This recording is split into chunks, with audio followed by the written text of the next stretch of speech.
Well, Big Dick Butler's a guy willing to try new things, and he considers himself a pretty good bread maker. He makes all kinds of breads I like, and always passing on the new recipes to Mrs. Champ. I think he's hot for Mrs. Champ personally, and he's just trying to make her happy, but she's starting to take a big interest in baking exotic breads from around the world. Well, Big Dick, of course he makes a lot of dough, so that he should know a lot about it. So one day Big Dick is experimenting in the kitchen, trying out different spices and herbs to put into his bread dough. And he gets a bright idea that because, he loves pickles, and I like pickles, and he loves them so much, especially the kosher dill pickles, he tries that herb in the next batch of bread the following day. Seems like a pretty good idea. Put some kosher dill pickles in there, try some herbs in there, and watch out. This could be great. Well, he had some extra bread dough that he didn't use, so he sends some uncooked dough over to Mrs. Champ to bake.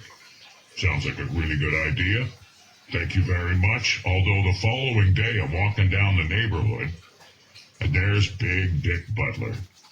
And he says to me, "Hey, Champ, how did Mrs. Champ like the dill dough I sent over for her to try?" I says, "Pardon?" He said, "How did Mrs. Champ like the dill dough I sent over for her to try?" Well, I snap. I lose it. My temper is preheated to 450 Fahrenheit. Anger starting to rise. I basted him with my big oven mitt. Fat was pouring out of him like George Foreman's grill. I'm not going to let this guy off the hook. I got one more hot element of surprise. I convection broil him with a 5-knuckle oven cleaner. He's lying there like a loaf of lazy bread. I says, "How's that, Big Dick? Did Mrs. Champ like the dill dough I sent over for her to try enough for you?" Ever since I've been the champ.